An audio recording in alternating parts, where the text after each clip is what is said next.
agencies and maybe people that have their own private sex islands, it's interesting to ponder that perhaps what's in sealed documents everywhere, that once unsealed would radicalize you and make you a little less compliant. It's an interesting thing to think about. Certainly this new revelation has damaged my trust in the establishment, which, I'll be honest with you, wasn't that strong anyway. So this is the revelation that Saudi Arabia likely have strong ties to the 9/11 attacks. And indeed, it is 9/11 victims that want this investigated further. In the same way that apparently the victims of the Sandy Hook massacre, I never tire of saying they deserve a great deal of sympathy and they deserve a great deal of compensation. Surely the same sympathy and compensation is owed to the victims of 9/11. And they seem to be, at very least, curious about what Saudi Arabia's involvement was in 9/11 and what, in particular, the Bush family's relationship with Saudi Arabia was, and whether or not there's more to 9/11 than meets the eye. And perhaps those of us that from the beginning were a little curious about 9/11 and how such an extraordinary plot was enacted, how it was reported on, how Building 7 was reported on as having fallen down while it was still visible in the background of the BBC shot. So many questions about 9/11. In fact, it was perhaps the moment that a new world was born.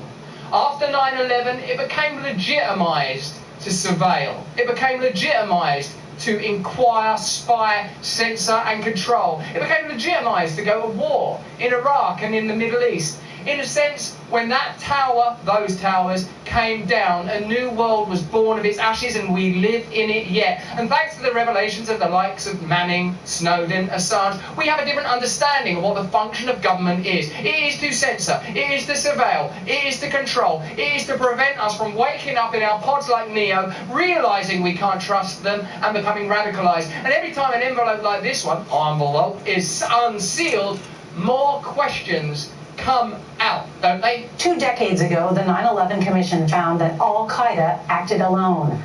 But victims' families say that is not true, pointing to this video and other evidence as proof. They are suing Saudi Arabia, claiming its government provided crucial assistance to the hijackers and planners behind the September 11th attacks that killed nearly 3,000 people. 60 Minutes correspondent Cecilia Vega reports. A voice on the video says in Arabic, "I am transmitting these scenes to you from the heart of the American capital, Washington." So this is an unsealed piece of evidence. You know that classified documentation of various kinds contains information so extraordinary and explosive, whether you're watching me right now in Canada or Germany or Australia or America, wherever you are, you know that if you had access to the clandestine information in your country, let's just pick a few subjects: assassination of presidents, terrorist attacks like 9/11, your country's occupation and invasion of foreign territories that they probably had no business invading, events during the pandemic, measures that were taken, promises that were given, profits that were made. If you had access to that information, you might become a bit less compliant. Now, it's extraordinary to watch this tape because it seems like just someone having a, at first glance, rather lovely holiday, travelling around Manhattan and enjoying some landmarks. If we didn't know what was about to happen next, perhaps we would leave it there. But we now know that this is a significant piece of evidence that ties Saudi Arabia to those attacks, and who knows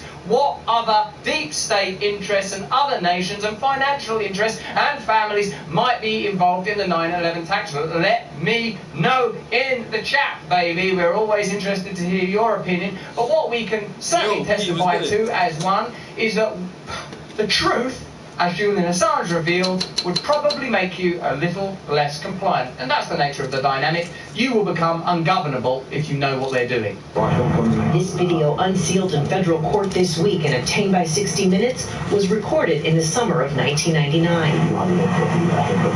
The man behind the camera is Omar Al-Bayoumi. It's quite a nice way to talk to them. Greetings to you, beloved esteemed brothers. They've got a nice vernacular, I'll say that for them, and seems like a pretty sweet guy. Right up to the point where, needlessly, thousands of people had to be murdered. For what? And by whom? And how? Who the FBI says was an operative of the Saudi intelligence service with close ties to 2 of the 9/11 hijackers. Time is 6 p.m. The video was filmed over several days. Why do you guys think this is coming out now? Why do you think we're getting these revelations now? What do you think this is being used to distract us from? What do you think it's being used as a valve for? How do you think this will be deployed? How do you think that this will make you annoyed? Let me know what you believe. Bayoumi recorded entrances and exits of the Capitol, security posts, a model of the building. This is the pre-internet age, or at least the pre-social media and complex modern version of the internet. You just wouldn't do, right, okay, attacking that, blow that up. It's such a clear bit of evidence, isn't it? It's such a vital piece of evidence. And nearby landmarks. In this portion of the video, Bayoumi points out the Washington Monument and says, "I will get over there and report to you in detail what is there." He also notes the airport is not far away. Pretty chilling, that bit. What I see Bayoumi doing is going out and making a detailed video record of the Capitol from all its sides. Someone in the chat, Saudi Arabia dropping the petrodollar. Is this a BRICS revelation? Is this to do with the growing number of nations that are joining the BRICS de-dollarization movement? Let me know in the chat if you think that this is about that. And then conducting that 360-degree panoramic view. Some people say no hijackers, no planes. You know, like, this is, I suppose, what's interesting as there are further and further revelations on a subject like 9/11 or the pandemic or whatever, is that you start with, well, this is what can be corroborated. This is what they're telling us. It's definitely not true. What they're telling us is definitely not true. What do some of these sealed documents seem to suggest? Oh, wow, there's some sort of degree of conspiracy, collaboration, other organisations appear to be involved.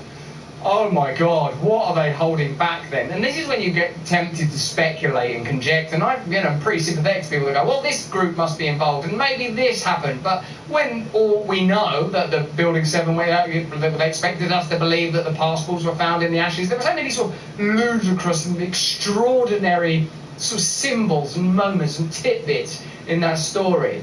No wonder no one trusted them. In a sense, even if you go a bit off key with a conspiracy theory, remember, like people at the beginning of COVID that were going, I remember thinking, no, you're going too far now. I bet what it is they've just not done enough research on it. But my God, you know, look at what came out. And anyway, the sort of mood is correct. The point you're taken to, even by conspiracy theories that are not true, is this: don't trust the government, they're lying to you. Don't trust the media, they're amplifying the message of the government. Unite, oppose, become disobedient. You get that idea. What you don't want to get from the conspiracy theories is like, well, there's no point doing anything, I'm not going to trust anyone, you're controlled opposition. Then you've gone back in a circle to being useless again. We can't continue to bring you this beautiful content without the support of our partners. You guys know that I love the Hallow app, and we're very happy that they are one of our sponsors. I do the rosary every day, but there are 100,000 audio prayers and meditations and music and all sorts of things on there. Now, Hallow has started their summer Bible study with Jeff Cavins, guest on the show, brilliant scholar and teacher, and Jonathan Rumi, who portrays our Lord and Saviour in The Chosen. This is a Bible study based on the Gospel of John, a beautiful telling of Jesus' divinity as God, with amazing miracles like the wedding at Cana and the feeding of the 5,000, stories that you know well. Now, if you'd like to join me right now in June for this Bible study, you can by downloading Hallow for free. And if you want to become a subscriber, you can get 3 months free by using this code, hallow.com/brand. That's hallow.com/brand. You get 3 months free for that. This is it. That's the Daily Rosary. Today, Sorrowful Mysteries.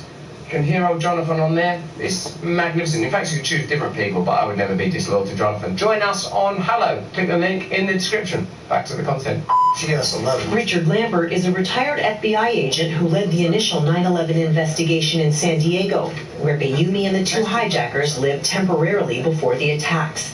He's now a consultant on the case filed by the 9/11 families. If you've ever flown into Washington, D.C., one of the first things you see on the horizon is the Washington Monument. So if you know where your other targets are in terms of the Washington Monument, it helps guide you to your intended target. Right, so like following an umbrella at a theme park.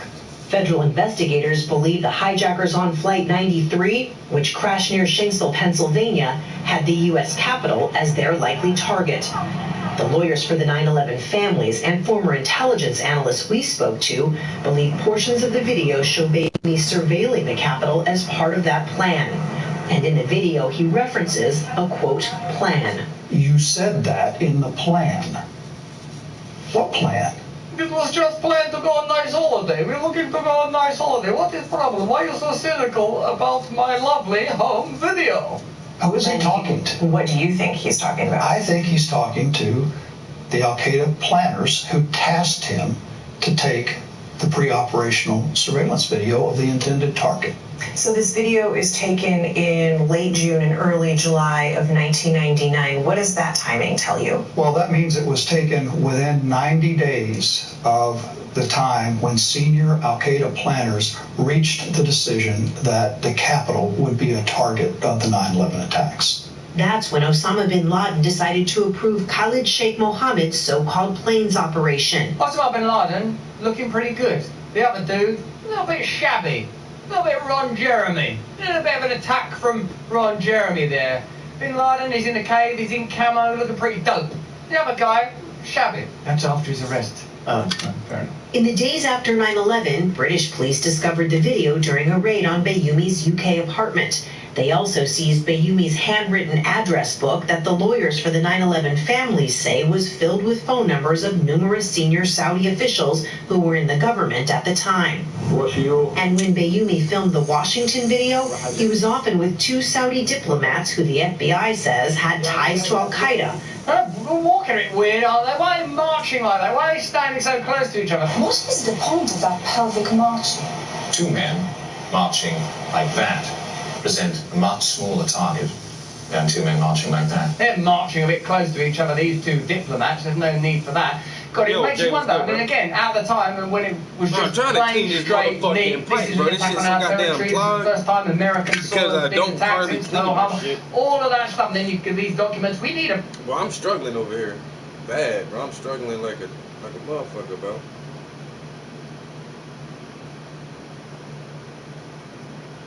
I should have never let this little pipe get that clean. And I used to get to the point where my pipes would get so clogged with resin, then I would just throw it away and get a new one. But not these days. But I cannot get this motherfucker clean to save my life. Waited too long to try to do this. Salt water and alcohol, I know. The only thing is, look how teeny this little thing is, man. You know how hard it's gonna be to get salt in there and alcohol and, oh man. I really only do that, that's how I keep my bong. Now I've had this bong for 8 years. And look, there's no real residue build up on the inside because, like you say, salt, like really chunky salt, like the Himalayan pink salt and alcohol. Put that in there, shake that shit up. The alcohol breaks down the terpenoids and the resin, which makes it sticky and tar-like. So alcohol breaks that down, and then the salt just scrubs the glass. Salt and alcohol, pour it out, rinse it out with some water. Your shit be new, brand new. But not with this little teeny ass, man. I can't hardly fit no salt or alcohol in this little bitch. I'm trying to blow this shit like a Nintendo cartridge.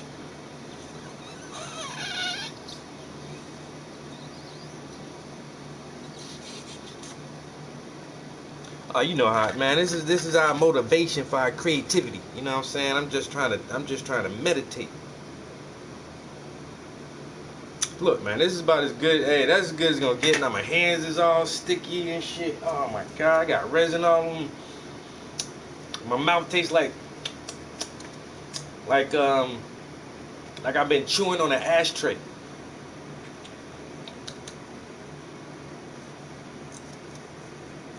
Gonna have to soak it in alcohol or something. Yeah, that's probably what I'm gonna have to do. Just get a little container filled with alcohol and just let this shit sit in there overnight. Probably I'll take it down with me after I leave out today, but this bitch gonna get some work right now. I'm about to work this shit out, this little clogged up ass pipe. Buddy, you think you're just gonna get off the job like I'm so tired, I'm clogged up? But bitch, you're gonna have to pull today.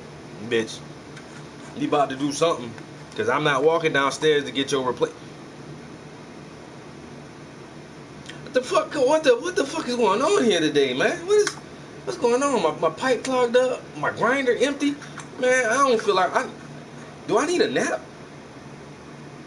Is it nap time? I'm confused.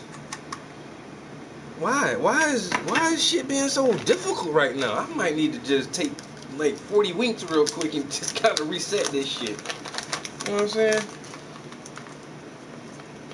Grind the empty in the mother. Hey, boss. Hey. And I unscrew that shit like, wait a minute. Now I'm thinking, did I smoke all that weed that was in the grinder? I don't remember emptying my grinder. You know how the little elves and fairies and shit, tooth fairy come take your teeth and shit. Then you got like the cobbler elves that come and fix your shoes and shit. The Keebler elves be in the tree making cookies. Man, I think I got some weed elves or something in here, man, cause my grinder shouldn't have been empty just now, but it was.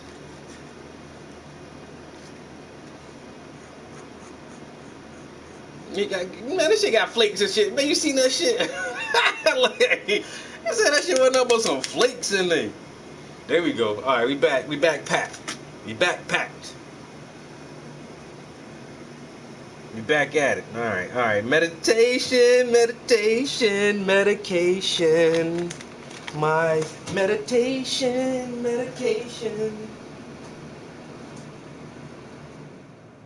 Oh, you know that it's waiting. It's not too hot in here today. I might have to turn that AC and fan back on, but for right now, it's pretty freaking cool in here. Meditation time. Got to center myself. You know what I'm saying?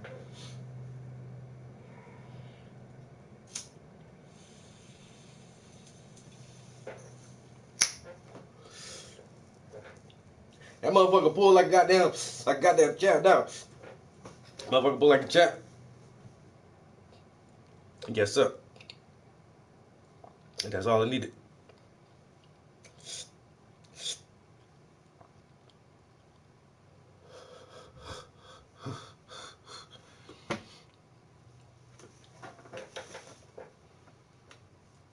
We back in business. That shit made my chest hurt a little bit. I like that.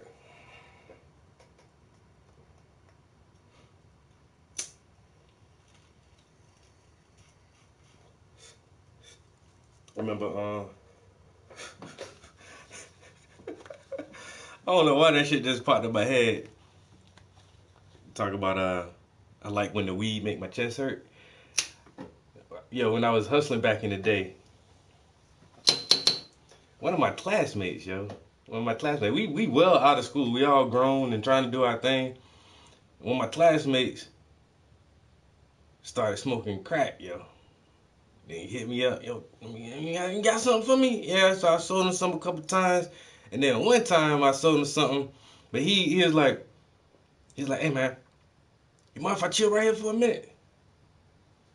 I know this guy, he my buddy. You know, he just happened to start smoking crack. I was like, yeah man, you can chill here. So he chilled there, smoked his little rocks and shit. Then he started getting fidgety. He started fidgeting and shit, man. That shit started kicking in. He leaning. He looking around over his shoulder and shit. I'm watching him the whole time, trying to not say nothing to him, let him do his little thing. He started tweaking a little bit. The motherfucker got up, started peeking out the blinds. Sit back down. He get up again, peek out the blinds. Sit back down. I say, hey, bro, you alright, man? You alright? He's like, yeah, man. This shit just make me paranoid. I'm like, man, why you smoke that shit if it make you paranoid? He like, I like it though. I like that paranoid. Yo, crackheads be funny as fuck, yo. He said, I like that feeling. I like being paranoid. Peek out the blinds again. Sit back down. I was like, well, you wild, bro. Hey, motherfuckers like what they like. He say he like being paranoid. He good. He golden now. He golden now, man. I don't think he don't fuck with that shit no more. If he do, he can maintain because this motherfucker got a big, nice ass house. He a manager. One of the top managers at a big business. Got a beautiful wife. Got 2 nice ass cars. A dog. Motherfucker, doing good. Doing damn good. Man, we highlight each other almost every day. He sent me a meme today. Sent me some funny shit today. But for a minute, he was You know, he was on that shit. I got a couple of homies who was on that shit, man. And that's why I be trying to think, like, motherfuckers my age, like, once again, I'm selling crack. How is you smoking this shit? Me and you the same age, nigga. Is you stressing out that bad? I want the money though. I'm just concerned. I'm a little concerned, but at the same time, you an adult. You know what I'm saying? Yeah, hey, and he wasn't never no fiend. He ain't never ever been a fiend because he always had shit. He never been stealing, robbing, looking bummy and homeless and none of that shit. Motherfucker just smoke crack. That's just his twist. Motherfucker, that's what anybody. That's why I can fuck with. I can almost fuck with anybody who do anything. As long as you can maintain. I don't give a damn. If you ain't sucking dick and stealing to maintain your habit, you good then. Your bills paid, your kids alright.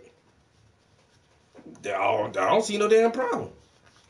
Now once you start getting belligerent and stealing and doing all kind of crazy shit for your habit, then that you got a problem now, bruh. You got a problem. And we need an intervention. We need to talk to somebody.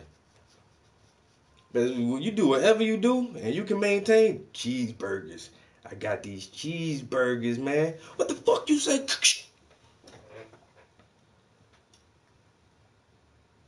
Bro was stressing about chasing this big house and nice wife dreams.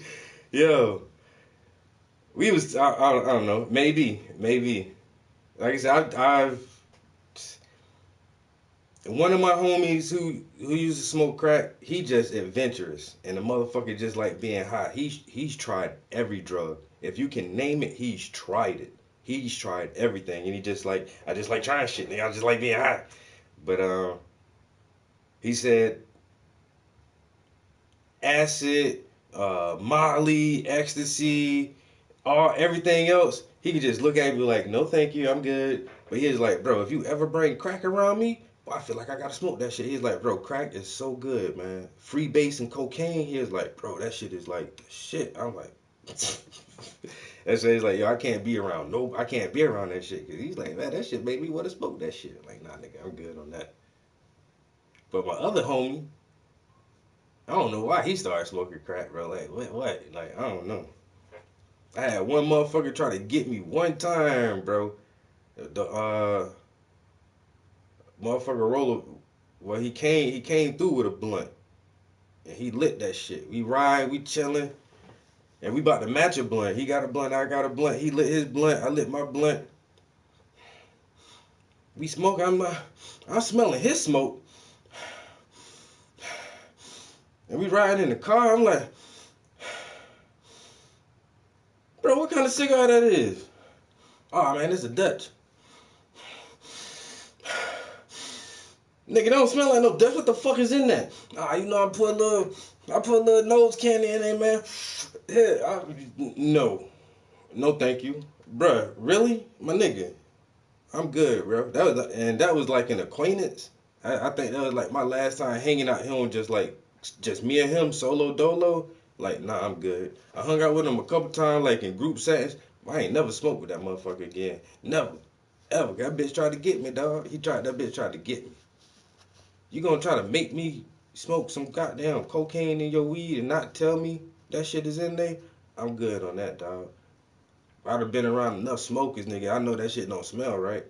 That shit don't smell right. If it was somebody who ain't never smoked weed before, I don't know what that shit supposed to smell like, who ain't never smoked crack.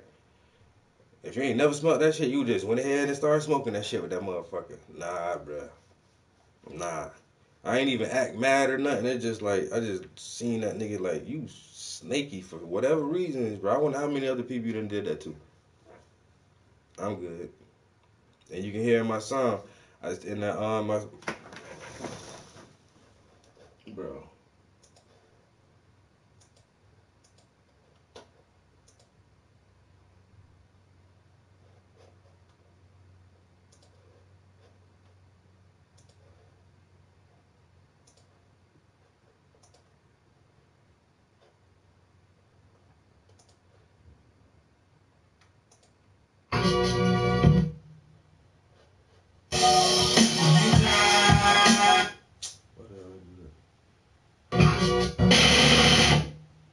Smoking on the side.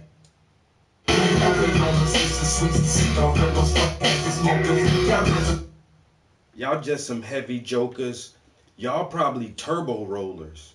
And I am strictly Doja, riding like a roller coaster. I had to put that shit in a rhyme, yo, cause that's what we used to call that shit. They call that shit a turbo. If you put cocaine in your weed, it ain't no blunt, nigga. You smoking a turbo now. Yeah. I don't smoke turbo. Man,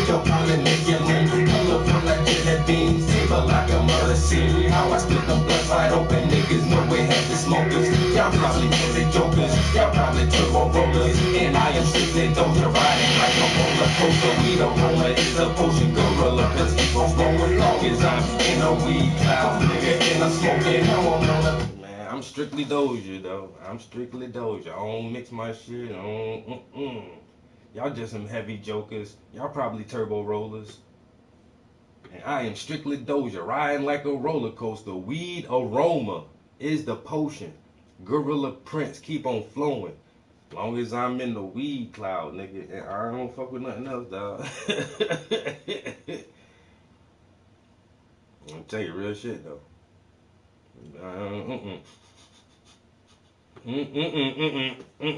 I'm good. I'm good, nigga. And that was another time at my crib. One of my good homies. Me and this nigga still homies today. He basically like another one of my brothers, cause we been kicking it since middle school. But he fucked with. At one time he was fucking with too many people. This nigga just fuck with any and everybody. And he brought some motherfuckers to the crib one time. I ain't even know these bitches. So I already had like one of the homies chilling. Then he come over and then he brought a couple. It was a dude and his girl. He was like, oh, this my man. What you call it? You know, this is shorty. Blah blah blah. So we all sitting down. Once again, we just smoking and talking and shit, man. And the new homie, man, he pulled out a blunt and he lit. See, once again, you be just whipping blunts out. I ain't see you roll that shit. I'm already good on that. So he pulled out a blunt. He sparked that shit. Started smoking. You know, we in the living room though, and so I'm kind of sitting like across from with two couches over here, and then we smoking anyway. And then he passed the joint to his girl, and then by the time she started smoking that shit, the smell that got to me now, bro. Out in that. What you mean? Yo, out in that. Out in yo, shorty, out in that. Yo, I smell that shit. What the fuck is that? Oh, man, you know what I'm saying? Whoop. No, out in that shit. All right, get the fuck out of my crib. You can smoke that shit outside. I don't even know you, nigga. Like, you not smoking that in here. Out in it or go outside with that shit, yo. Period. Like, simple as that. Like, yeah, niggas be tripping.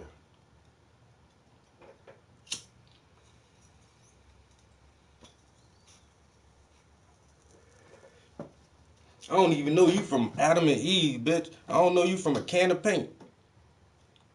You just come to my house and the first time you sit your ass on my couch, you smoking crack, nigga.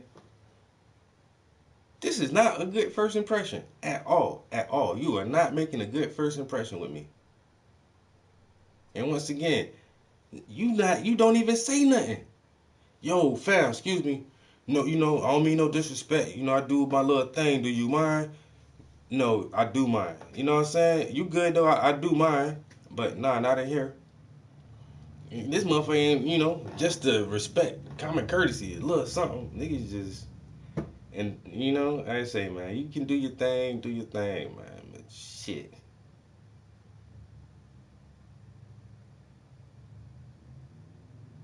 Nah. This was two different people. Two different people, bro.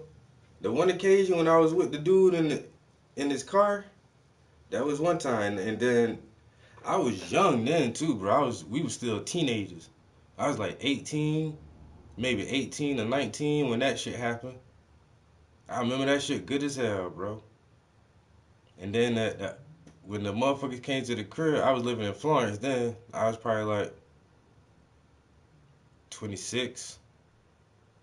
I was like, yeah, I was in my mid-20s, like 25, 26. When that second time happened, like, yeah, nigga, I done been around too many crackheads.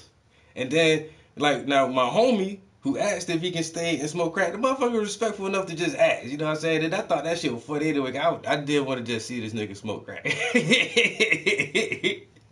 You know what I'm saying? But he asking. I know what's about to go. I'm knowing what's about to go down, and I know for a fact that he not trying to hide this shit. He not trying to give this to me or pass it off to me secretly or nothing like that. Like, so you know that one time good, and then another, you know, the crib I stayed, it was the trap house. That's just shit. My shit was a trap house. So every once in a while there was like 2 fiends I had, and they spent a lot of money. And one dude was married, and he don't never want his wife to know, so I let him use my back room. He'll be in there for about an hour, just getting high. And then there was this one chick, and she was a smoker, but she was alright people. And then she ain't be want her mom or somebody in her family, motherfuckers just be trying to hide that shit from people. Yo, you mind if I do a little bit here? Go ahead, shorty. Goddamn. But you roll that shit in the blunt and then try to slide that shit to me without telling me what you doing. I'm good on you, bro. I'm so good on you. No sir. No sir. You might as well just get the stem out and start smoking some crack. You just might as well just smoke the crack, nigga. Trying to mix it with weed. Nah, I'm good.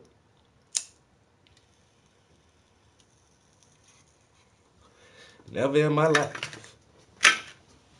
The audacity, the disrespect. You insulting my intelligence and all kind of shit. You trying to get me hooked on your shit, nigga? No.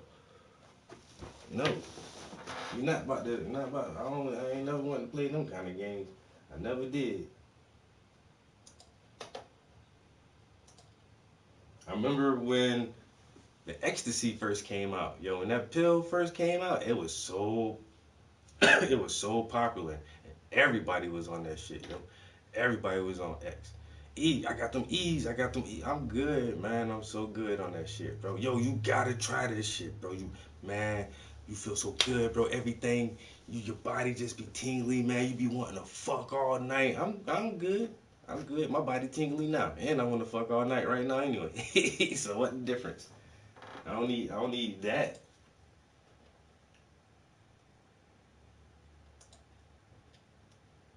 Alcohol and THC, and anything more than that, nah, I'll be alright. Anything more than that, I will be okay.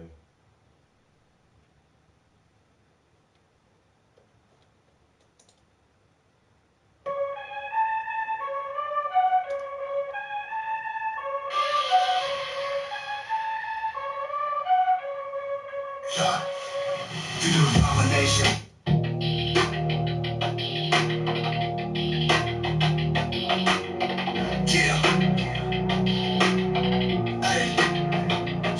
Digital domination, life's a simulation in a world filled with NPCs and fake agents. Fake food and news, fake smiles on fake faces. Prepare to fight the war, get ready for acclamation. I'm a human being, but they really trying to digitize my whole existence just to respect.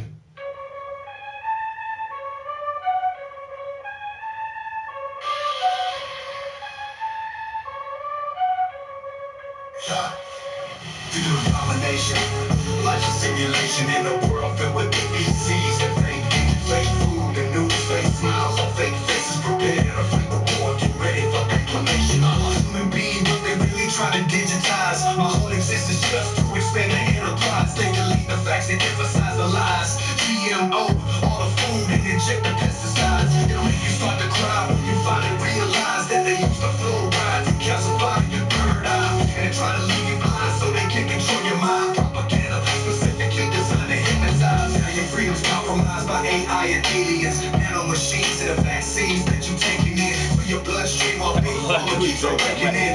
Plenty of products that they can pack in their pockets. And I ain't a prophet, but I see the world like Doc did. It's so tough, it feels like we running out of options. And honest. Yo, 2 different people trying to get me on 2 different occasions, Snow. 2 different times, like, hey, I'm too hip to that shit, bro. Like, and then that's the thing, like, the second time, it was a group of us. It was 1, 2, 3 people who I assume just don't smoke that shit. And then the other two, and then like nope, and like my homie was the homie who invited the couple. He's sitting on the same couch right next to them. When the dude sparked the blunt, you're sitting right next to him. I'm way over here next to these homies, and we already smoking. And so when you was sitting over there next to him, you should have noticed that shit to start with. Like I said, he ain't say nothing when he sparked it. He smoked and then passed it to his girl, and his girl started smoking. The blunt away from me, I'm like, yo, I'm smelling something different in this air. Like, is it just me? Yo, what's in that blunt, yo? Like, yo, you gonna have to out in that. I can already, out in that. Yo, what you mean? No. We not about to do this. Yo, out in that, bro. I know what that is, man. You was gonna let it go around. You was gonna let it go around the room.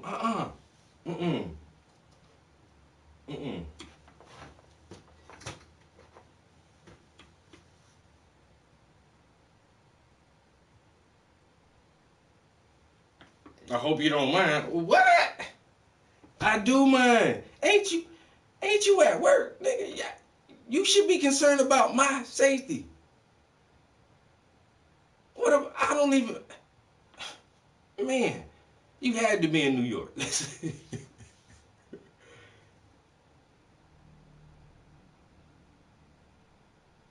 It's new.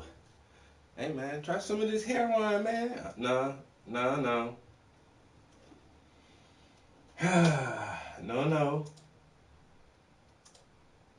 Addiction runs so heavy in my family, bro. So heavy.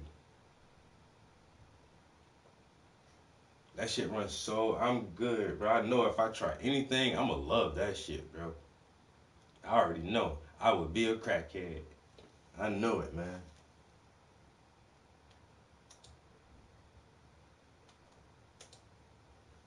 They too many fiends in my family, bro. And they close. My mom been a fiend her whole life, dog. That's she the main one. Just looking at her and how she lived her life, and it's just like, I don't want to be like that. I don't want to be that type of person. And then she had two of my uncles hard on it, bro. Hard. Like all three of them, like, yo. And then just like, I was born in 1981. So by the time the 90s came in, you know what I'm saying? I'm 10, 11 years old. I sold my first crack rock when I was 12, bro. Like 92. By 92, I was already like selling crack. And I just seen like fiends are terrible people. Crackheads are just terrible people. They're just terrible people. And I never want to be like that. And so I understand that people self-medicate. I understand that that addictive personality is very, very, very complicated to deal with. It is so hard to fight an addiction. And if you don't have an addiction, or if you haven't been close to someone with an addiction, it's hard to understand and just to say, oh, just stop smoking or stop doing it. Just stop doing it. Yo, even motherfuckers who smoke cigarettes, tell the motherfucker who smoke cigarettes, like, just put your cigarettes down and don't smoke no more. Yo, this shit is hard. It is fucking hard as shit. And I understand that completely. You know, but yo, that shit was pure. That quinine, they had them fist scales. Boy, that shit was legit. Before motherfuckers stepping on that shit and mixing it and all, nah. And so that's why I don't even really fault my mom's generation, because that shit was new for her. It was, and she was in Philly, you know what I'm saying, in her 20s, in a big city, and she from South Carolina, and this new drug is around, and it's cheap, and it's hip, and it gets you high as fuck, yo. And so many people got caught up in that era, and it is what it is, you know what I'm saying? And so, but just being a part of that, because I was in foster care at 5 years old, bro. Yo, my parents was on it, nigga. They ain't even care about the kids, you know what I'm saying? They ain't care about the kids. So the people had to come get me and my sister, you know what I'm saying? Put us in foster care. and like she can just continue to live her whole life like that, just her whole life, the whole time. And just so seeing examples like that, and then like starting out early, because my cousin had me out there early, yo. And just seeing things like, nah, I never want to try anything hard, yo. I was really scared to try weed for the first time. You know what I'm saying? And I'm not a big drinker. I'm really thin. I'm thin as hell. I can't really take a lot of alcohol. I don't mind a good alcohol buzz, but my body, I just can't take it. I got a teeny ass bladder. I piss a lot when I drink, and I get drunk easy as hell. So I don't even like drinking. And I smoke weed. I used to smoke cigarettes. I'm trying to get off tobacco, but I still I put grabba in my weed sometimes, just for the nicotine. So nicotine and THC is about all I do right now. And then I smoke out of little teeny ass bowls. I'm not smoking like whole fat ass Optimals or Dutch Masters or none of that shit no more. It's just, hey, everybody got to have something to take the edge out. That's why, hey, and some people are good just being completely sober all the time. You know what I'm saying? I know I got some friends that are just, you would think they're like on speed or something. Just, they're always like, yo, let's go rollerblading. Yo, you want to go rock climbing? And it's just like, what the fuck are you on? And they're high on life, and they don't need anything. They don't need anything. They don't. And I'm like, I wish I had that. I felt like I had that one time, once upon a time. But now it's just like, sometimes I just need to smoke, bro. Sometimes I just need to. I roll with handles. You pick your bottle up like this. I pick my bottle up like this, nigga. It's a difference.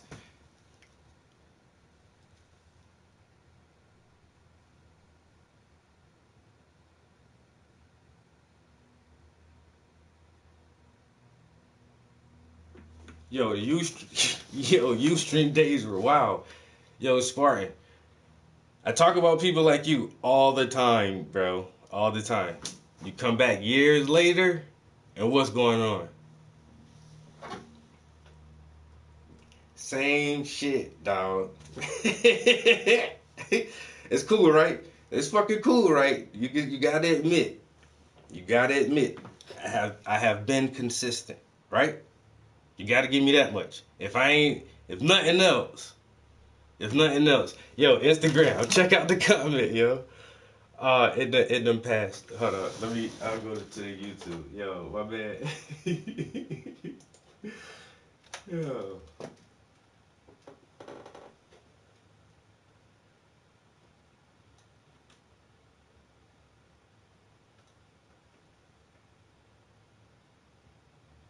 Yo, Spartan said, bruh, I remember you from the early PS4 days on Ustream.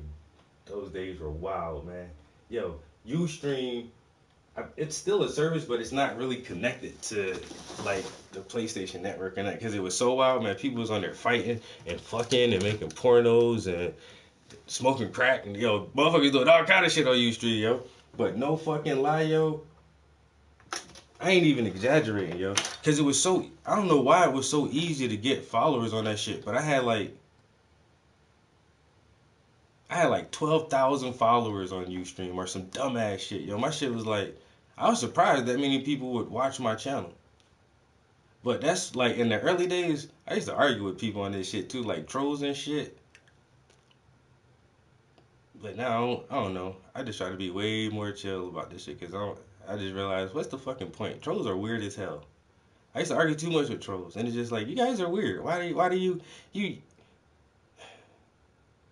you're not forced to watch this. So you've come to this channel on your own free will, on your own accord, and you decide to stay here and watch the stream long enough to find something negative to comment about, and then you take the time and energy to text and input these words into a message so that I can read it, to say something weird or stupid, and then it's just like, for what? Why do you? If you don't like this shit, just change the channel. Just turn the channel. Nobody not making you watch this shit, yo. yo, just to see who will pop a titty or twerk or some shit, yo, because they used to be rooms full of bitches just doing dumbass shit, yo. Yo, motherfuckers like, yo, shake your ass. Yo, show some titties. Oh, look here, boy. It's like, yo. Yo, the one dude was getting head, like, yo, it was from his girl, I guess, but they just had the crib. And, yo, he was just like, getting it done, like, bruh, these motherfuckers is super wild, bro. I was just making pornos on this shit. Just like, yo, is this? And then Sony was like, nah, we can't, yo. Sony had to disassociate themselves from Ustream. They was like, yo, this service is not connected to our platform anymore. We will not be allowing connections to Ustream.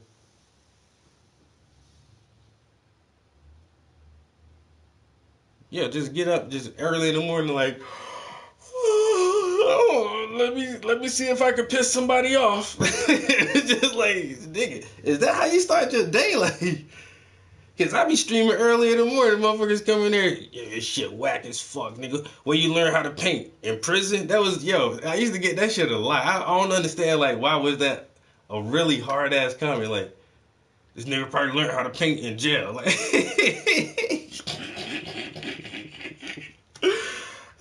yo, that shit used to be crazy as hell. It froze. Yeah, I'm still live on YouTube. Is your YouTube? Did the YouTube freeze on you, or did Instagram freeze? I'm sorry. Yeah, YouTube is still live. Motherfuckers wait. Hey, if you notice, I ain't really in no rush to get anything painted, cause I got plenty of shit I can paint right now, but I actually want to start one more painting. I do. The only thing is, I'm not sure exactly what I want to start, because there are several different ideas that I'm thinking about, but I just haven't finalized anything yet. So I've been here for almost an hour just chilling, talking, running my mouth. But I do just want to kind of look at some of the stuff that I have and kind of like narrow some things down, maybe play with some other stuff. So I have 2 paintings currently that I photographed myself. These next 2 paintings will be for the Whisper series, but then also this year I have started a new series which is going to be AI based art. And so I'm using an AI program to produce images for this new series that I'm working on. And so far I've done 3 paintings for that series, and I want to start working on the next installment. Except, you know, this story that I'm trying to tell is so big and so expansive. I'm just not sure like what I'm gonna do next. How many unfinished do you have? Right now I have 3 unfinished, but I want one more. I like to have 1 painting on my easel and 3 unfinished paintings. If I can do it that way, and then it's always in motion. There's always something to work. As soon as I take one down, boom, I put that next one up, and I'm never stopping. And so if I can get 4 paintings started, you know, a painting a month, I'm gonna do a really, really, really big painting that may take 3 months, 4 months. I don't know. This one piece right here took me almost 4 months to finish. So I think if I can get this next one, which is going to be the biggest one, if I can just finalize the idea of what I want to do next and get it started, honestly, this may carry me until the end of the year. These next 4 paintings will probably ride me out until December. So that's what I really want to do, because, well, maybe not. I might can squeeze in one more, because I'm gonna do the Whisper series, and the Whisper series don't really have a background, and so those go a little bit quicker because there's not a lot of detail in the background. There's nothing to it. So the portrait portion goes, you know, standard, and with no background, and it's done faster. So I might be able to squeeze out 4, 5 paintings. Maybe if I can get like 5 more paintings in this year. So I've already finished 5, and if I can do 5 more, 10 paintings in a year. I've already done 1 commission. I may have another commission on the line. So if I can do 10 paintings for myself and a couple of commissions in 1 year, that I feel like that's a pretty good time. AI, you would think a painter of your caliber don't need AI. You would think that. I'm so happy. I'm so happy, bro. Let's do this. Because I love this painting, and it has not been out of the house yet. So it hasn't been out of the house yet. So early on, when I first started painting, I really decided to start painting in like 2008, 2009, when I stopped making music. I realized I wasn't gonna get anywhere making music. Just fucking face it. This shit isn't going anywhere. Focus your energy on something else. And on top of that, for me, visual arts, it's more natural to me. I can just draw. You motivated me to start painting in 2020. Haven't stopped since.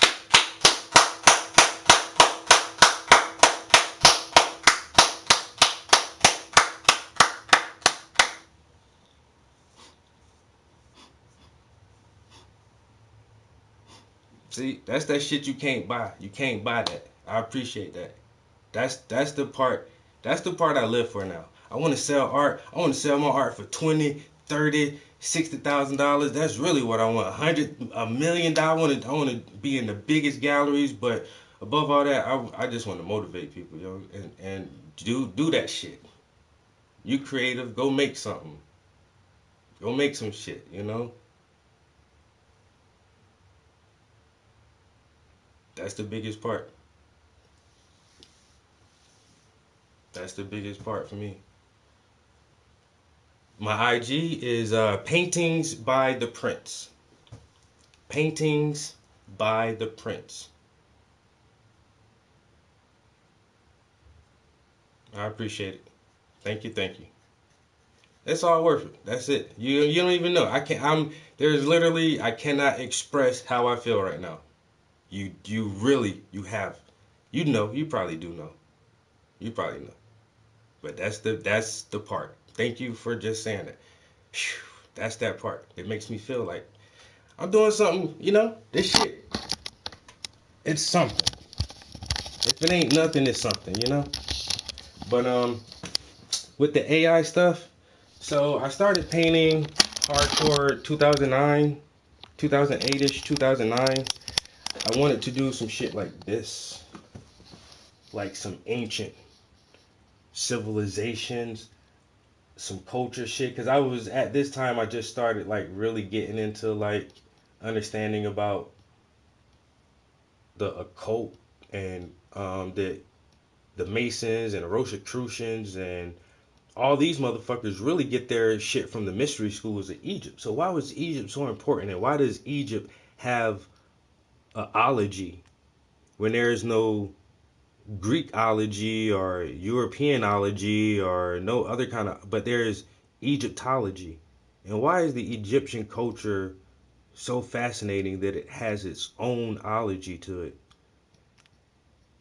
And so I did this painting a while before I started reading about the Anunnaki and the Giza power plant, but kind of instinctively I knew to put more than one planet in the background, and kind of instinctively knew to have that beam of energy, that beam of light coming from the pyramid. I don't know why I did that. I really don't know why I did that.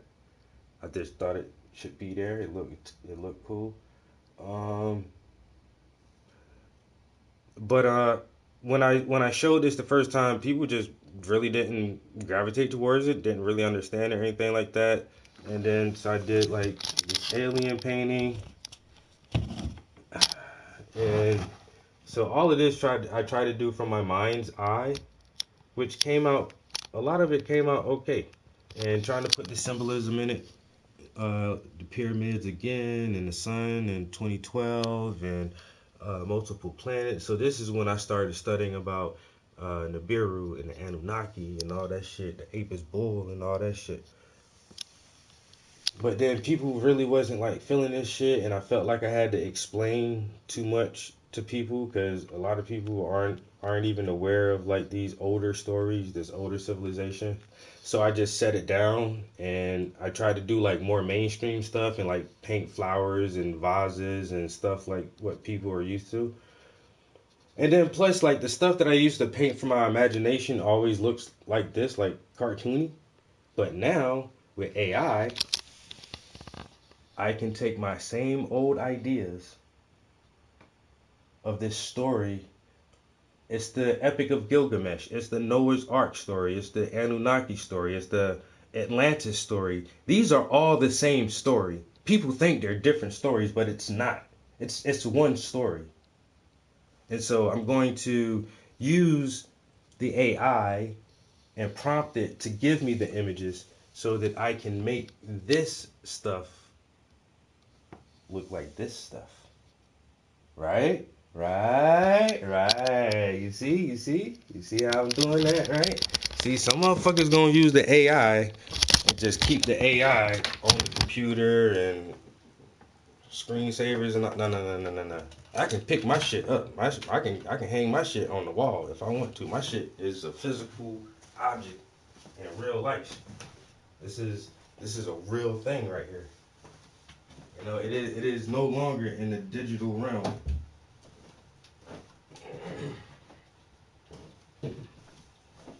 And so now when I want to make my giants,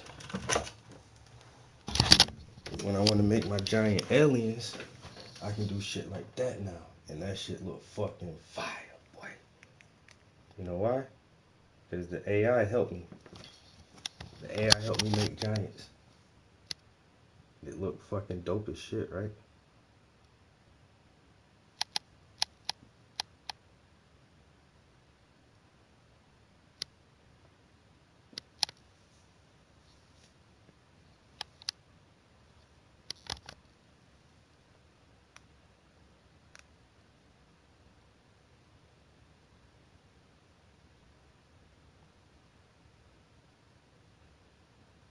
Mm-hmm. All of it, bro. All that Illuminati shit. Everything. Back to the ology. You know what I'm saying? A lot of people won't see it.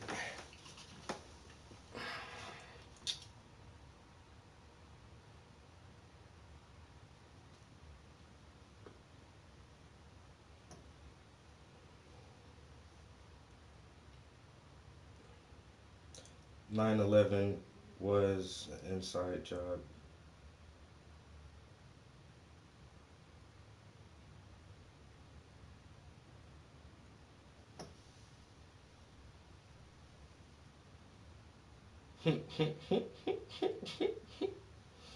Nigga, they won't even see it today.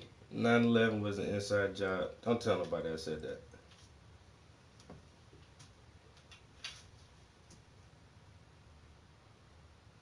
Yo, AI, my buddy. Y'all, hey, man, look. Y'all gotta get with the program. Get with the program. It's the new wave. It's the new age in the new day. I got three AI paintings. Now I need to make one more. I got AI music and everything, yo. I've been taking my old raps. I've been putting my old raps into the AI music generator. Bruh, that shit just, it's the attention to the detail. The devil's in the details. You got it. You gotta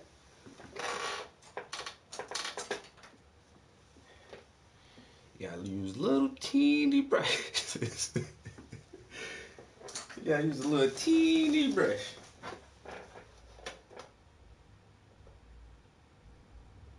We are the wave. We making the waves, baby. Yo, this right here, this is my lyrics. This is my lyrics Made into a song by AI. Yo, this everything is wild. Y'all got it. Hey man, look man, don't be sleeping on the AI, man.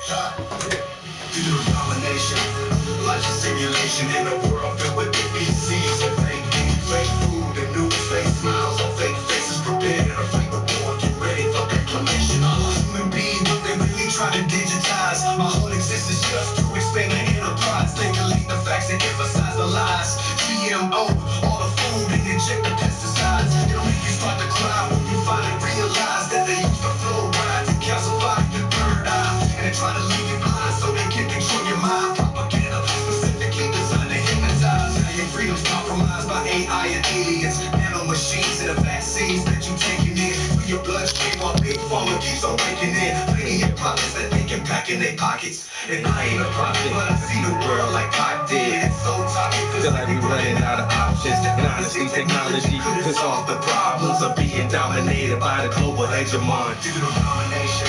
Life's a simulation in a world filled with NPCs and fake agents. Fake food and news, fake smiles on fake faces. Prepare to fight the war, get ready for acclamation. I'm a human being, but they really try to digitize my whole existence just to expand the enterprise.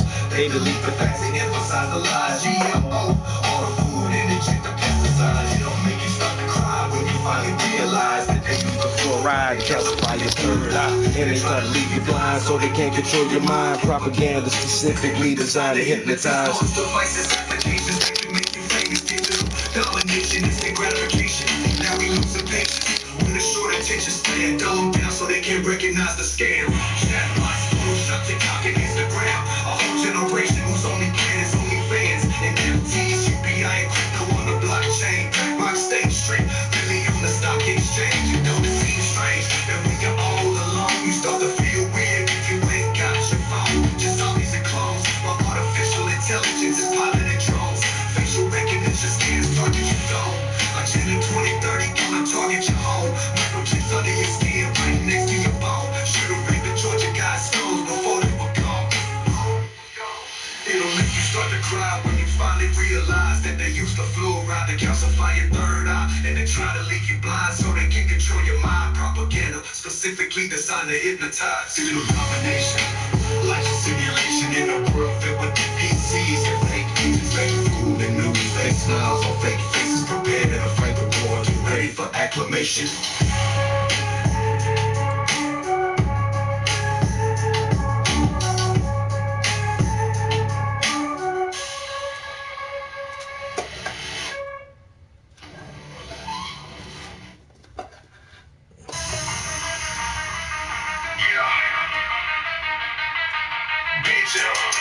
Domination, life is simulation.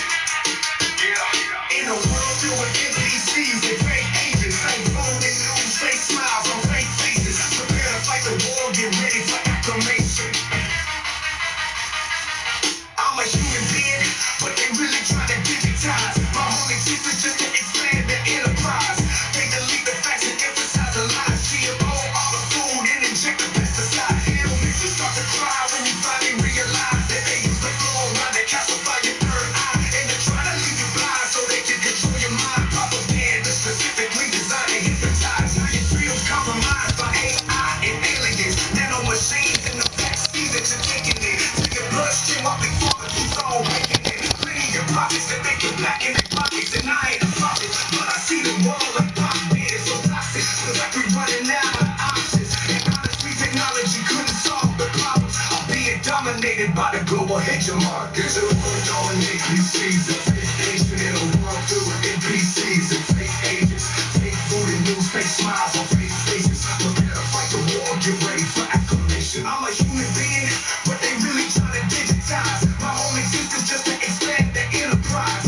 They delete the facts and emphasize the lies. GMO, all the food and inject the pesticides. It'll make you start to cry when you finally realize that they use the fluoride to calcify your third eye. And they try to leave you blind so they can control your mind. Propaganda specifically designed to hypnotize. Yo, your smart devices, applications that can make you famous. Digital domination, instant gratification. Now we losing patience with a short attention span. Dumb them down so they can't recognize the scam.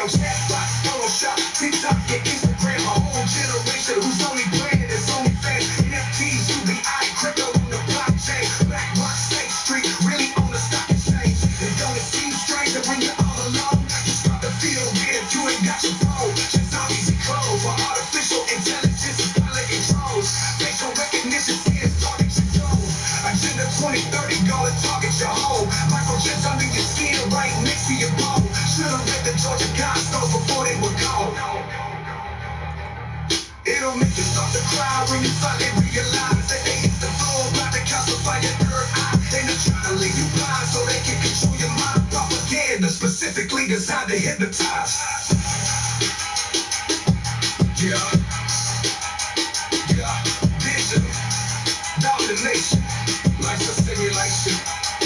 Yeah, it'll make you stop to cry when you finally realize that they use the floor by the calcify your third eye. And they're trying to leave you blind so they can control your mind. Propaganda specifically designed to hypnotize.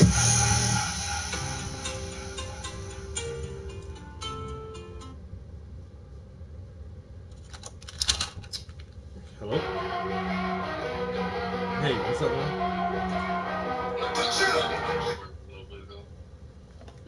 You started already? What? You say you just got off work. Yeah. How was that? It was alright. He just had me do stock and stuff for right now. But yeah, it was alright. I got there at 12. Bus got like 4 something. Okay. Yeah, it was good. That's what's up. Nice. So, how many hours you gonna get this week? I'm not sure. I gotta let my supervisor know when I get like some black pants, cause I came in like just like blue jeans today. Their dress code is like all black, so I gotta wear that. So I gotta let her know, cause I have black pants right now, just that there's holes in them, and I can't be wearing those out in public. So I gotta get some new ones. So I'll let her know that. So yeah, but I'm gonna be working most likely weekdays like Monday, Friday, but I told her. So yeah. All right, well, Yeah. that's what's up, man. Yeah. Congratulations on your first day. Thanks. I can send you $2 to get you some pants. So what? I said I can send you $2 if you want, so you can get you some work pants. I mean, if you want, yeah. Probably have somewhere like probably have like Walmart or something like that. I'm not sure. Yeah, probably looking like Walmart, probably like something like any kind of clothes store or whatever. But yeah, if you wanna send me something, you can do that. All right. I'm live streaming on YouTube right now. Let me call you back when I get out the studio. Alright, yeah, well I'll talk to you later, Dad. All right, I'll chat with you in a bit. Alright.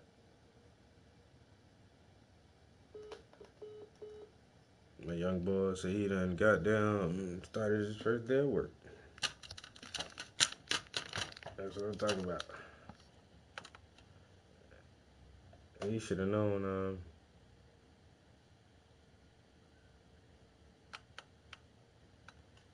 He should have known he was gonna need some black pants. Right. That's mandatory for places like that. I was looking through these sets right here to try to figure out if I could use one of these maybe. Or should I roll the prompt again and try to make something else? This live isn't gonna come back after that phone call. I doubt it. That's the only thing with the Instagram live. If the live feed is interrupted, that shit don't go back.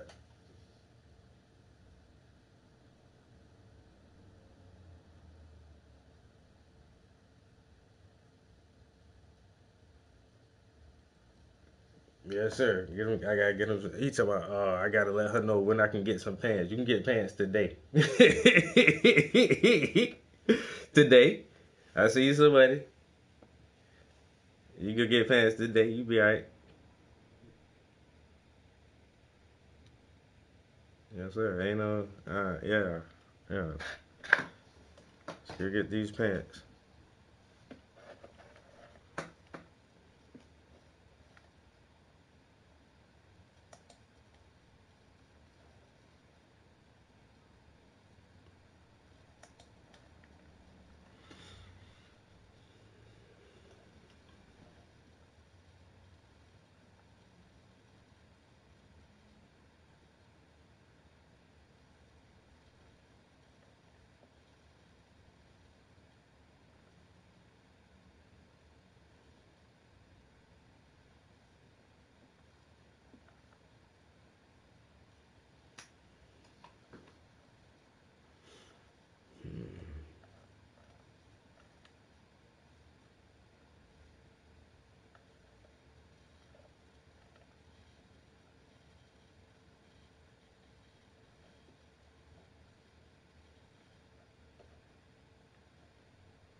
Mm-hmm.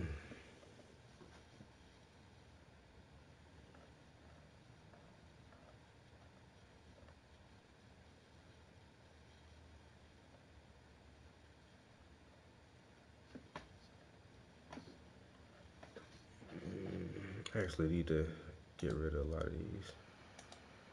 I'm not gonna use these.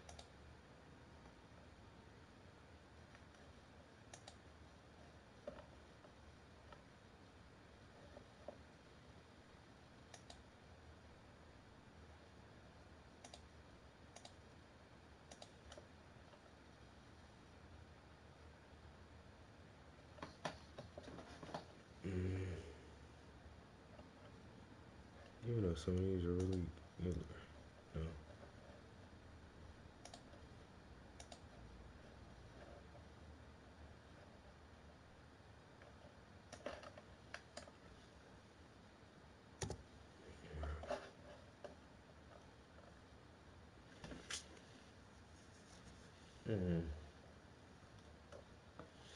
He say NPCs are the majority, yo.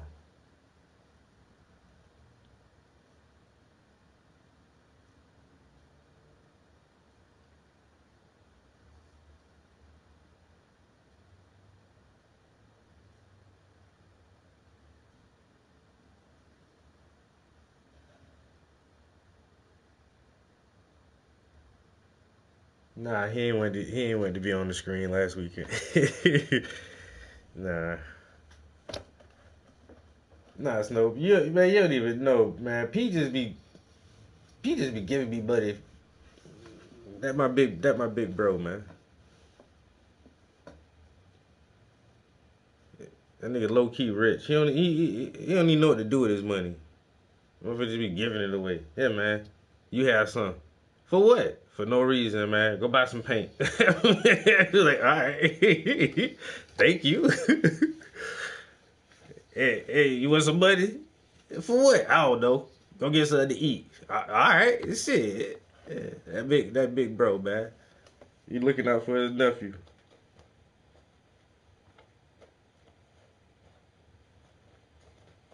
Yeah, cause yeah, nigga, you not about to be without no pants. Let's go. See, something now. They say you go to they got Foreman Mills down there. They got they say you go to Walmart. Goddamn Burlington. You go somewhere. Grip you up about 5 pair of pants. So you don't. Well, I had to do laundry and none of that. I had to do laundry shit, nigga. you got enough pants for a work week, bro. You got pants for every day. Come on now. So you can work every day.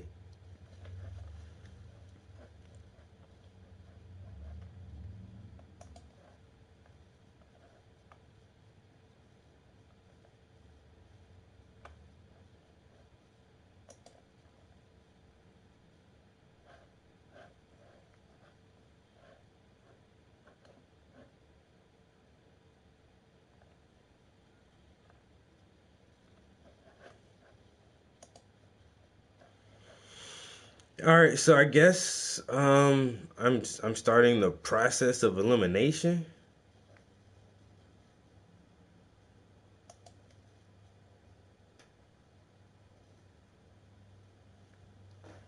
Yo, what's good? Yo, Zay, what's good, bro?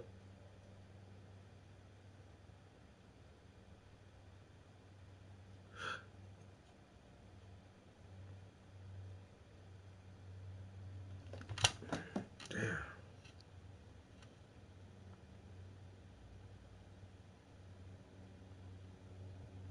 Yo, Instagram. Damn.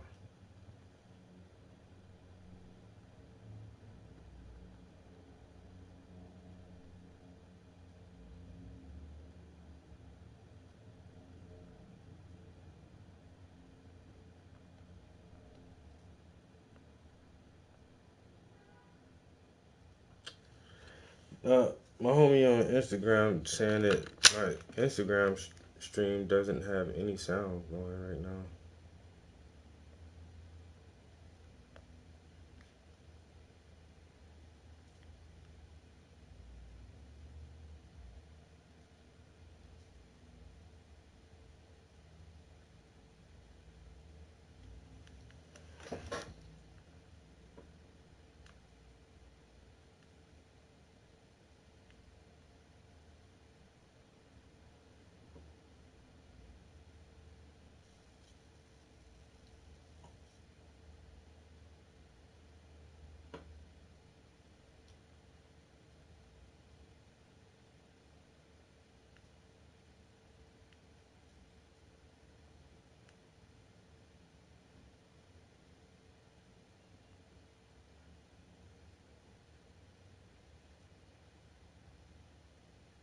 Mm-mm. Mm-mm. Mm-mm.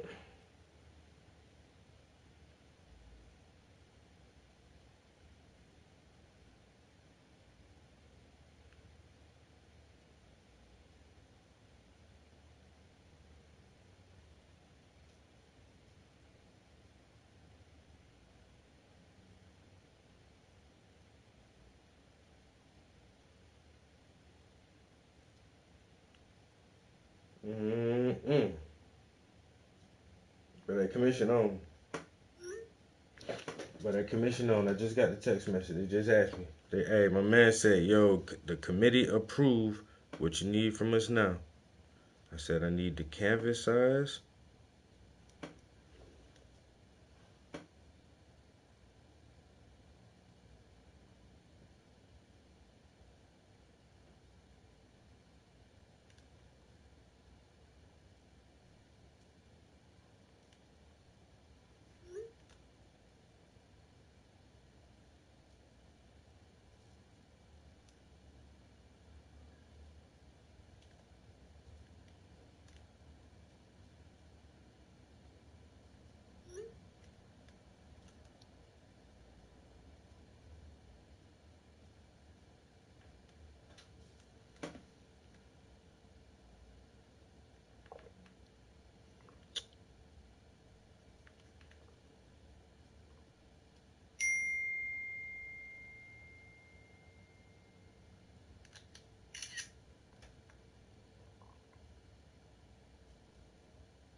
All right. Yo, I just got it. Just got it, bro. Yes, sir, buddy. Damn. So now I'm still gonna do the process of elimination to figure out what is going to be my next painting, but now the commission has stepped up. That shit takes precedent because it's a paid gig, and so I gotta get it. Yo, what's good, mate? How you doing? How's life been? This is my mid-journey page. Making AI art, you know what I'm saying? Check them out.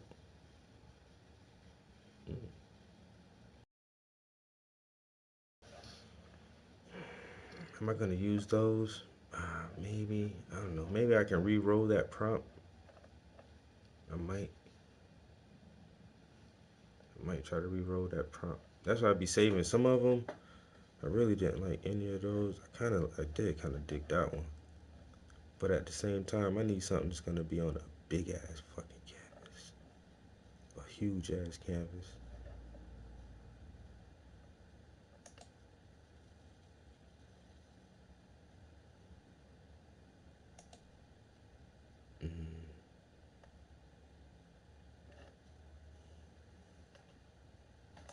Yo, can you hear me, Zay? Ah, I know what it was. So I was already streaming, and then my son called, and that shit always, the phone call interrupts the stream. And so I ended the stream and started it back up, but I never closed out the app. So I think I just had to close out the app and start over with a completely fresh stream. And now we have sound. Audio, check. Visuals, check. Coolness, check.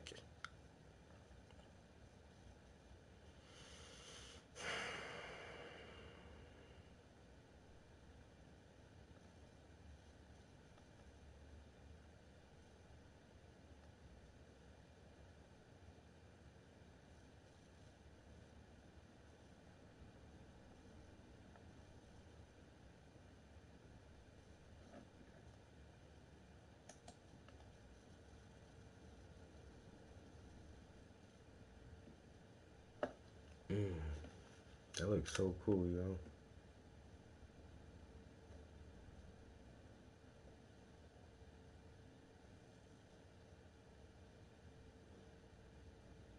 This looks like the dopest sci-fi movie you never seen, man.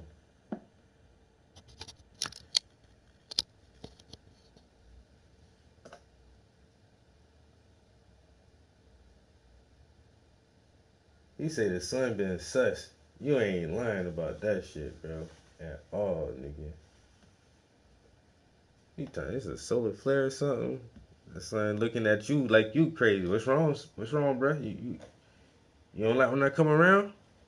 I just come to holler at you for me. Yeah, but you real close though. Why I feel like you so much closer right now? What do you mean? Cause I'm sweating all the time. Yeah, but that's good for you though. Yeah, they say it's good for you, but not all the time, man. I feel dehydrated. You about to give me a stroke, nigga. You about to give me a heat stroke. Nah, son, see, what I'm doing is I'm building up your tolerance. Why I gotta tolerate you more?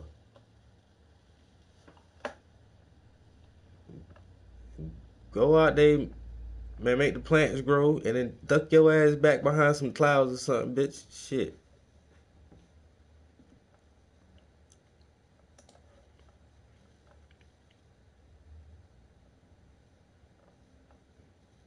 Ain't nobody got time for that. See, man, my alien shit, man. I'm trying to be on my alien shit.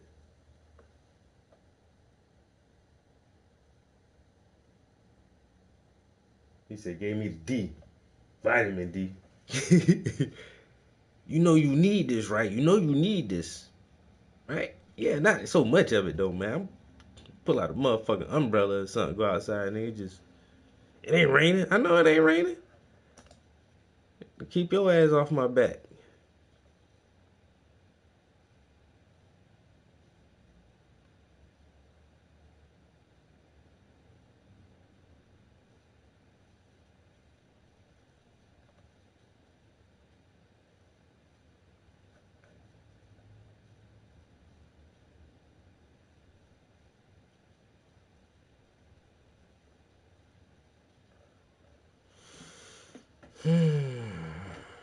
See, I want something more like this where it's more full body,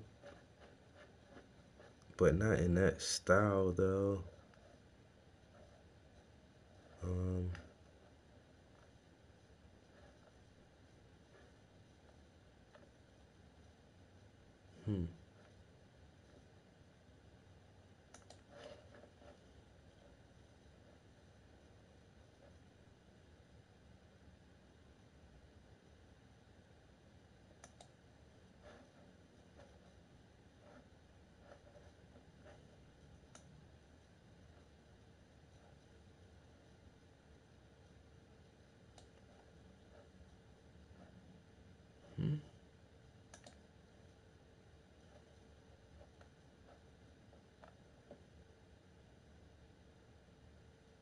I'm gonna zoom out on this one, and then I'm gonna once I zoom out, I'm gonna re-roll it. I'm gonna do a repaint on it. I'm gonna zoom out on this one too. Let me reframe you, bro. I'm gonna reframe you, but I'm gonna do this way. Some more. I'm gonna do it that way, and then I'll reframe it to the outside.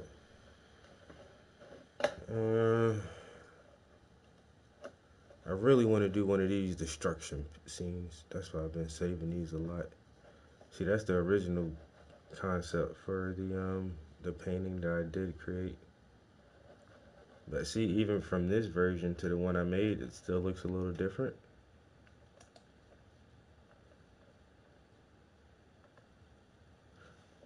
Which was exactly what I was looking for. Oh, that is the only one from here. So see, I did this on V5, 5.0. Ooh, what if I just use this prompt? And then, what if I use the image too? Let me use the image. Alright, I'm gonna use the prompt in the image. And let me throw another one of those other images in here. No, one of these. Or no, one of these.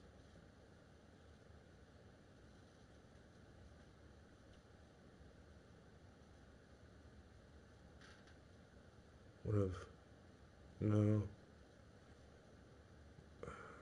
maybe this one. What if I throw this image in there? Say use image. Alright, so I got a prompt and I got a word prompt and 2 image prompts. And then check my settings here. We got it at stylize 100 weirdness. No, we're gonna put this to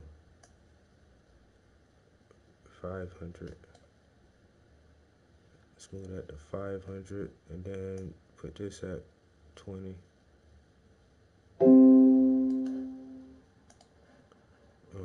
Standard. Turn my shit on. Alright, and then we're gonna do landscape. Alright, close that. We're gonna run this. So now we got 3 jobs that we're running right now.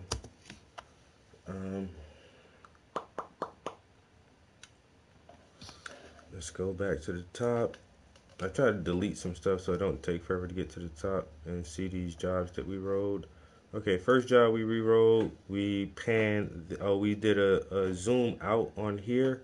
And so now we can see like a full person standing right there now. Now we're gonna do a reframe again. We're gonna reframe it to see if we can get these 2 girls standing in the front. Let's see if we can see their feet. How will it make their feet look? Alright, let's run that one.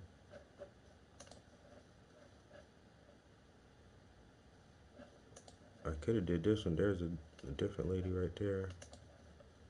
Alright, so we zoomed out on this guy. These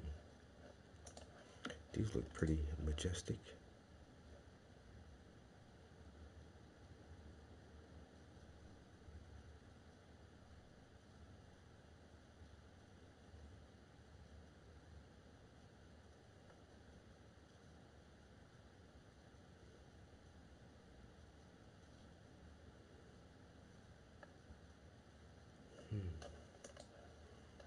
Alright, what if I reframe one of these to be... All of these are very similar. I guess I could maybe do this one. Reframe it to be like so. Check out these of the Mayan. Doesn't look like a lot of destruction in that one. That one looks like a lot of destruction is going on. That one even more so. This one actually has the people getting swept away too. Let's repaint this.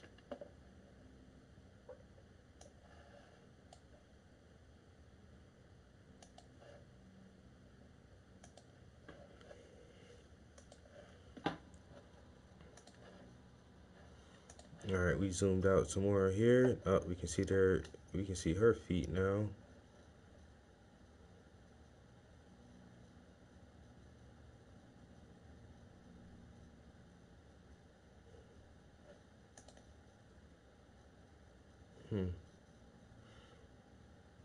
And so this is supposed to be a scene. Oh, I'm missing a lot of shit up here. They playing Eugenics, I assume, LOL. Didn't seen it all.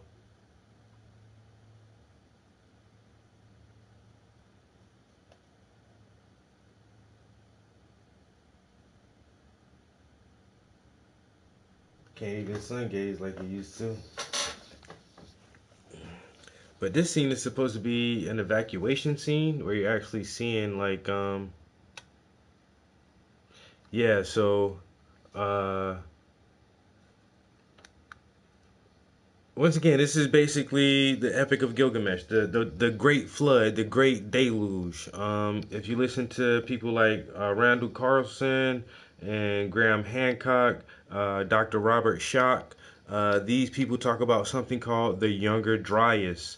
About 12,000 years ago, there was some great calamity where there could have been a massive flood, like in the northern hemisphere, which could have like wiped out islands and major chunks of coastline, and these different scientists from their perspective theorize that this is where we get the collective flood story from. Because if you talk to the Hopi Indians, they talk about a flood. If you talk to the Dogon tribe in Africa, they talk about a flood. If you talk to the Arabs, they talk about a flood. If you talk to the Asians, they talk about a flood. And so there was something that humanity, we all collectively remember this really traumatic event, whether we were directly subjected to it or whether it was told to us afterwards. But so that's what I want to try to depict in this series right here, is a great grand civilization in a galaxy far, far away, or whatever, you know. But there was once this magnificent society, and let's see, I can scroll faster here. Let's see. And now my internet is slow as shit. You know, but they had beautiful cities. And why is my internet so slow? Great technology, and at the height of their culture, and then something happened. You know, something happened to stop this. And I think that some people had a warning and they were able to leave. Some of these beings, whoever they were able to actually leave and make it away before the calamity, the cataclysm, the great deluge. And so I'm trying to depict like different scenes of escape ships or survival ships. And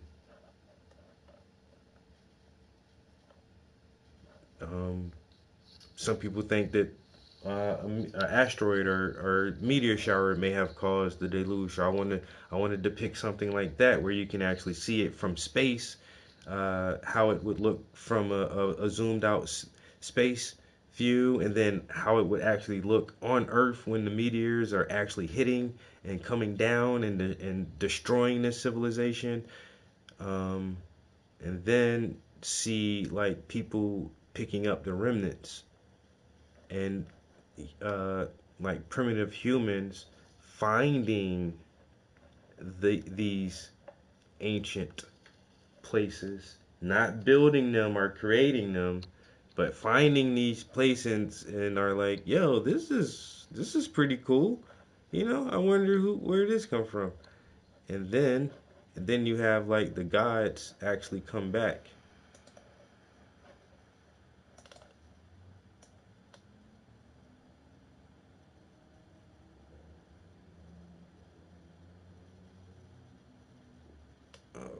Oh no. Well, I think that's lower down. But here is like also want to depict like a council meeting of like how is this going to play out, people. Like something like, I don't know. All of the elders are like, yo, we all can't survive this shit. And we can't save everybody, so we got to figure out some shit now. Who leaves, who stays, who's going to do what. And so they have this grand round table meeting of, you know, what should be done about this situation.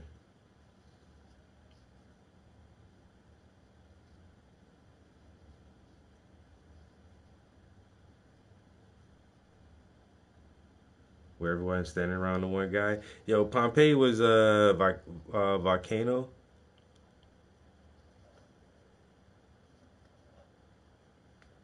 Everybody on the way to the council meeting or something.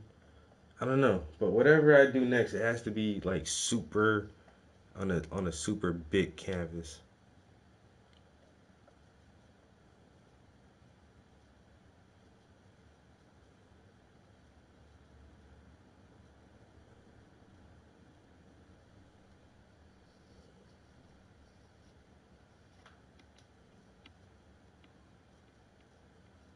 I was really liking this one, bro. Really liking that guy right there. I even zoomed out on him just to see if it can fill out some more. But it keeps putting this person more in the foreground. I zoomed out even further than that, and then it made him like a secondary character, and then put somebody closer in the foreground right here. It made this new person like the main character in the shot, and it kept doing it in every time I rolled it, so I just stopped rolling it. That guy right there looks pretty cool.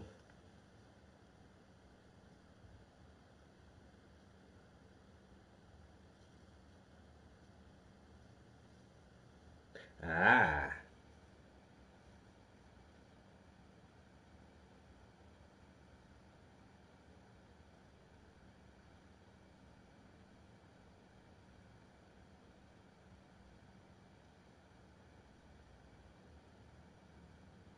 He said, how did they get air? I'll be down, P.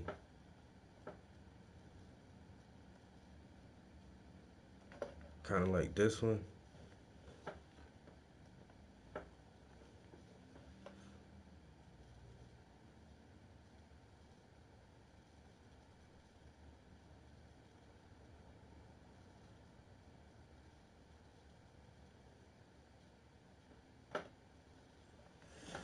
I ain't gonna lie, I'm gonna have to turn this AC back on. It done got hot in the bitch in here.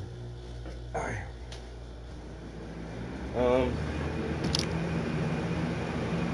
Man, that shit just be so loud, man. Everybody ain't on the game. Them niggas give me hell right now.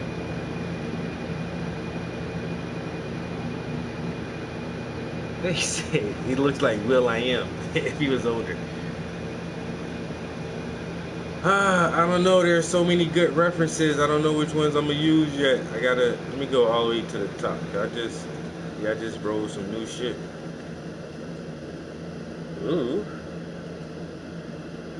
What is this one? Did I do that by accident? I don't know. Well, let's see what this is. Nah. Ooh, I kind of like, this is more like after the flood waters, and it's starting to recede a little bit, I guess. Oh, as soon as I get up out of here, man, it's almost 5 o'clock now, bro. Like I said, I already knew I'm not painting today. I'm really doing what I'm doing now, just brainstorming on my next idea. But at the same time, I just got the text message that says this commission just came through.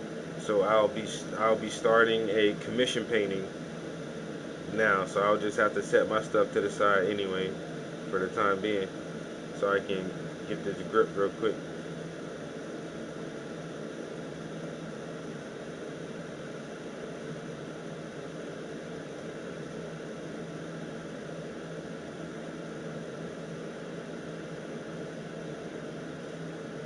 Yeah, bro. Like I say, literally, my son called and ended the first stream, and then before I started this stream back up, I just checked my text messages, and it was like, yo, it's a go. I was like, yo, bro, it's good, bro. I was like, yes, sir. So, yeah, whenever it was like, so, yeah, we're gonna do it. So, what do you need from us next? I was like, just tell me what size canvas you want, and send me my $200 deposit, and it's on and popping. We in there. You know what I'm saying? So, hopefully, they'll do that. You know, they maybe already did it. I ain't checked my messages yet, or my emails. But kind of like that.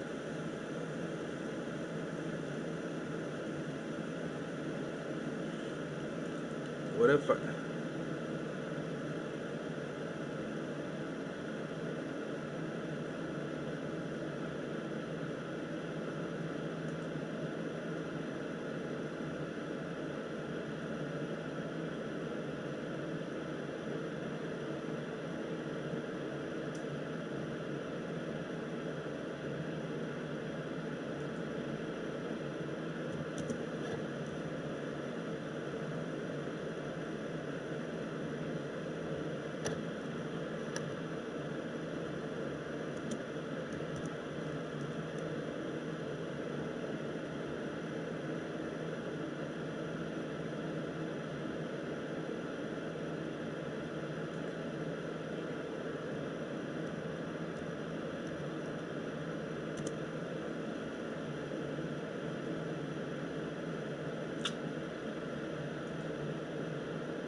Yeah, hopefully I like starting my day out in the morning like that. So if the deposit go through today, I'll just wake up and that'll be my thing for in the morning.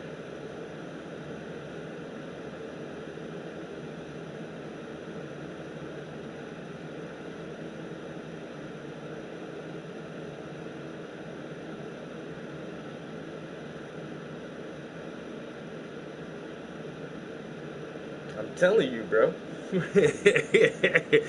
I'm telling you, bro. This shit right here is...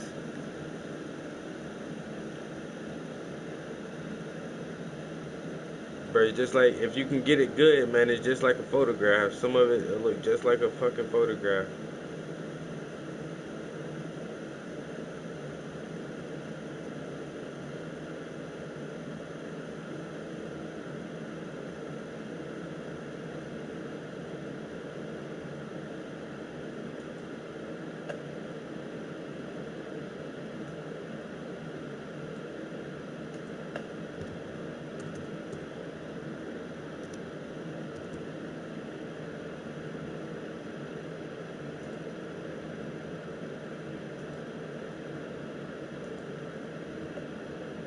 See, that's all I'll do. I'll just put in the prompt, get one image, and just keep rolling it and work with the same image. Like, edit the prompt a little bit, and then sometimes I'll go back and take some of the images I kind of like and use those as references for like a newer image, and it just, I don't know. Eventually, you'll make something that is what you're looking for.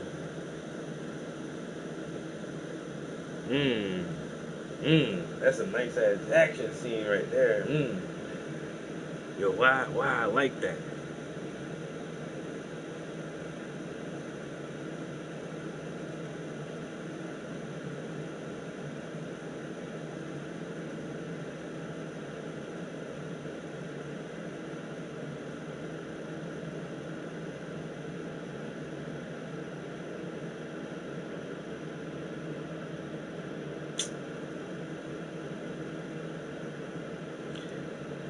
I don't know, I said tsunami and flood and huge tidal waves. It's not giving me huge tidal waves and stuff. Like, wait a minute, man.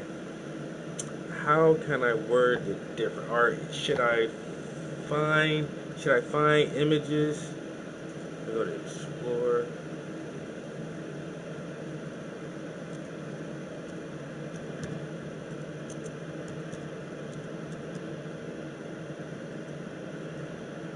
No, did I do that there? Oh shit, I put it in the wrong shit.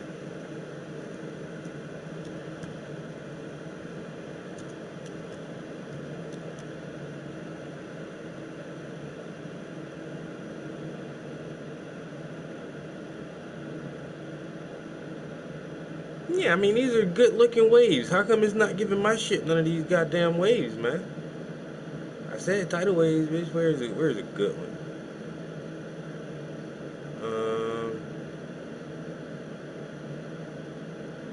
You see? Nah. They're all like from the top view though. Let's see if I.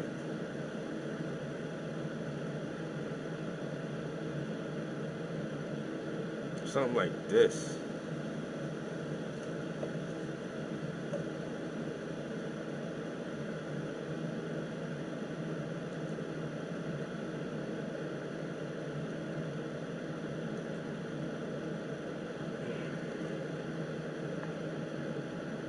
You won't let me use the image as a prompt. Okay.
My bag. I'm coming back. I'll be back. Hold up.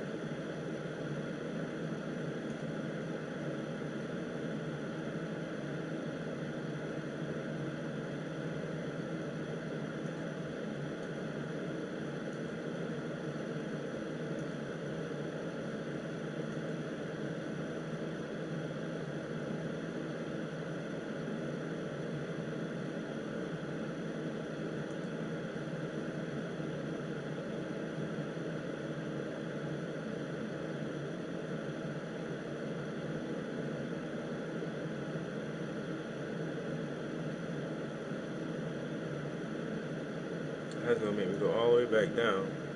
Shit.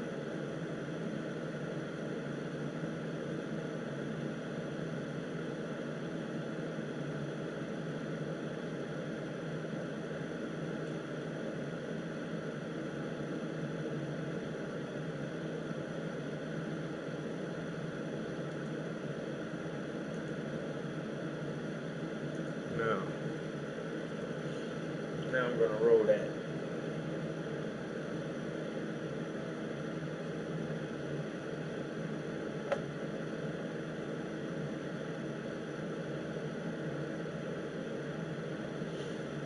Now I started this channel around that time. I've been painting since about 2009. I'm definitely not gonna use that.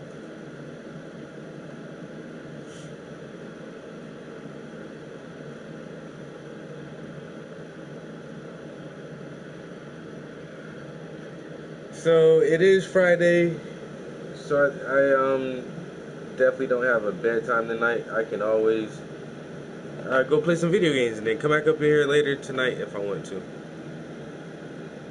See, so now that I put those image prompts in with the word prompt, it's getting a little bit closer to what I want to see. Something like this. Yeah, man, the motherfucking Mayan temple being flooded the fuck out. Okay, we getting some way. Yeah, man, I've been painting forever, man. Hey, Zay, you know me and the gang, we old as fuck, right? You know, yo, fucking Jag, if I ain't mistaken, yo, Jag like 49, 50 years old, bro.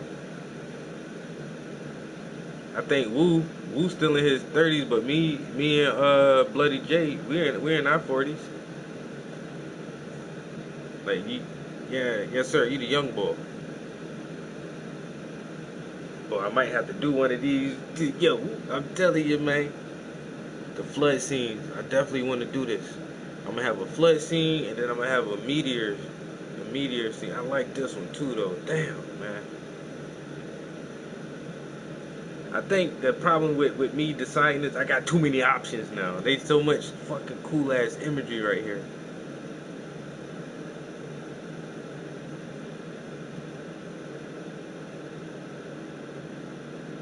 Yeah, Jag old as shit, man.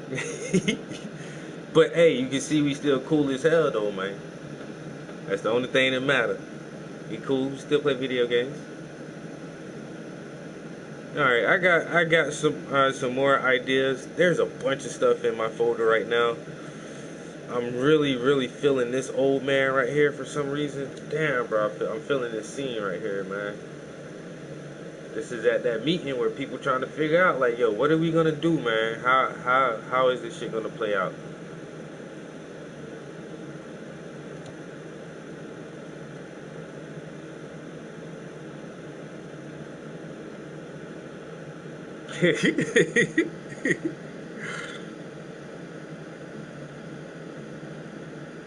Alright, let me get up out of here. We generated some more images. That's really all I wanted to do today.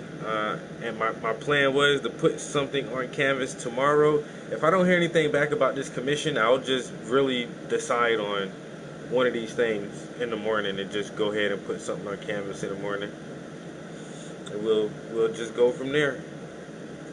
But I do got the munchies setting in. I think I'm about to go grab something to eat and get on some games. Like I say, I might come back up in here tonight and just go ahead and do my own Canvas tonight.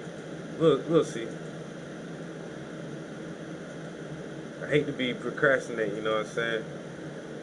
Procrastination is denial of death. You can't deny that shit, bro.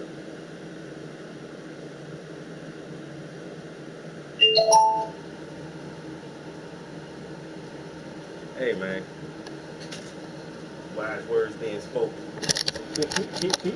Oh, I got so many. I got phone camera. I got PlayStation camera in my hand. I'm confused as shit right now, people. I ain't even gonna lie. I gotta do something. I gotta set something down. Alright, so PlayStation. Set PlayStation camera back on TV. I got on my Art Swayson, my Swayson California shirt from a couple years ago when I did my little art tour. This is I was in Swayson City in San Francisco.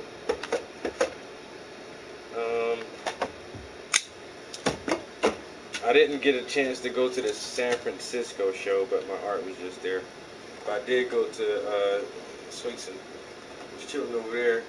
They gave me a free little shirt from the event, which was cool. I actually wore this shit to work today with my Thundercat sneakers. That's how old I am. I got Thundercat sneakers, bro.